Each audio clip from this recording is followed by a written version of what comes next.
नमस्कारम दोस्तों, आज हम माँ मीरा के चरित्र के 8वें भाग में प्रवेश कर रहे हैं। बीरमदेव जी जो मीरा के ताऊ हैं, उनकी तीसरी पत्नी थी गिरजा जी। यद्यपि गिरजा जी तीसरी पत्नी थी, किंतु इनके ठाट निराले थे। पटरानी भी यही थी। कुंभा के दूसरे पुत्र रायमल की पुत्री और महाप्रतापी राणा सांगा की बहन थी गिरजा जी। और महाराणा सांगा एक पैर और एक आंख से हीन तथा 80 घावों से भरी देह, किंतु प्रजा रक्षा के लिए प्राण हथेली पर लिए फिरने वाले एकलिंग के अवतार हों जैसे। हिंदुआसुर की लाडली बहन का वैभव और सम्मान यहाँ सबसे अधिक था। यहाँ तक कि बीरमदेव जी और दूदा जी भी इनका सम्मान करते थे और मीरा इनकी बहुत लाडली थी। लेकिन इन्हें मीरा का ज़्यादा पूजा पाठ भजन अच्छा नहीं लगता था।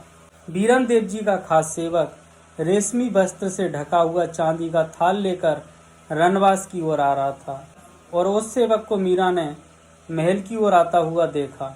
उन्हें लगा कि कहीं ठाकुर जी के लिए कोई उपहार तो नहीं आ रहा है, लेकिन वह तो चित्तौड़ी रानी गिरजा जी के महल की ओर मुड़ गया। मीरा जी भी बड़ी उत्सुकता से बीरमदेव जी की पुत्री फूला के साथ यह देखने चल पड़ी कि आखिर थाल में आया क्या है।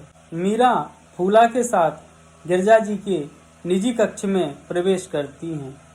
उन्होंने देखा कि सेवक ने थाल गिरजा जी के सामने प्रस्तुत किया। उन्होंने थाल को छुआ और सम्मान देकर थाल गिरजा जी की दासी ने ले लिया। दासी से गिरजा जी ने कान में कुछ कहा। दासी ने थाल खाली करके उसमें बहुत सारे स्वर्ण मुद्रा, चांदी के सिक्के, स्वर्ण अंगूठी, मिष्ठान पान, यह सब थाल में रखकर सेवक को विदा किया। उसके जाने के बाद महल में साजो सज्जा होने लगी। पर्दे, गद्दों के कवर बदले जाने लगे। दीपों में तेल बाती लगाई जाने लगी। अब मीरा और फूला गिरजा जी के पास आती हैं। फूला पूछती है, यह सब क्या हो रहा है भावा हुक्म? गिरजा जी ने कहा, यह तुम्हारे बाबजी हुक्म के स्वागत की तैयारी है बेटी। आज वे भोजन करने यहाँ पधार रहे हैं। मीरा और फूला थोड़ी देर गिरजा जी से बात करती हैं।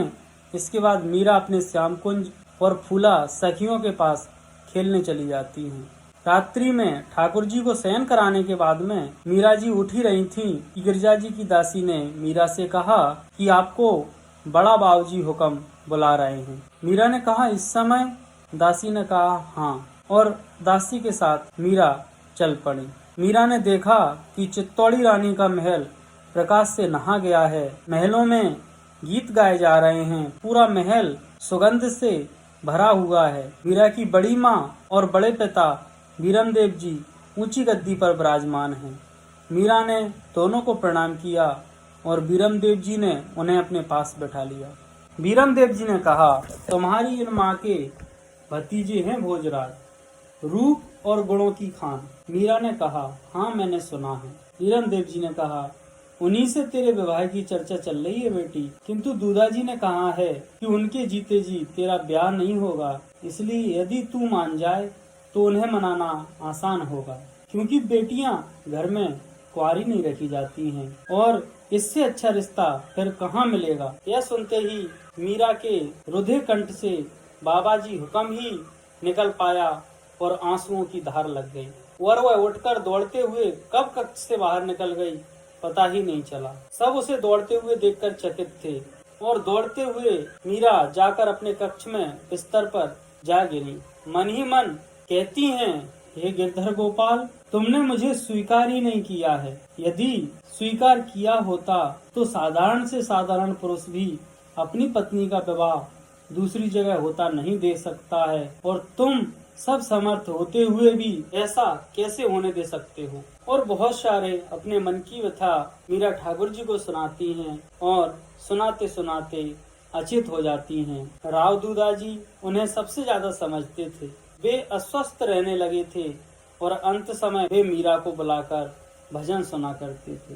और एक दिन मीरा श्याम कुंज में भजन गा रही थी, तभी समाचार आया कि दूधा जी आपको बुला रहे हैं। दूधा जी के पास 5 पुत्र और अन्य प्रमुख लोग बैठे हैं। दूधा जी ने मीरा की ओर देखा तो इशारे से अपने पास बुलाया और भजन गाने को कहा। मीरा ने भजन सुनाया। दूधा जी ने चतुर्भुज नाथ के दर्शन की इच्छा की। उनके 5 पुत्र दूधा जी को चतुर्भुज नाथ के दर्शन कराने ले जाते हैं। वापस वहां से लौटते हैं तो दूधा जी अपनी आंख बंद कर लेते हैं।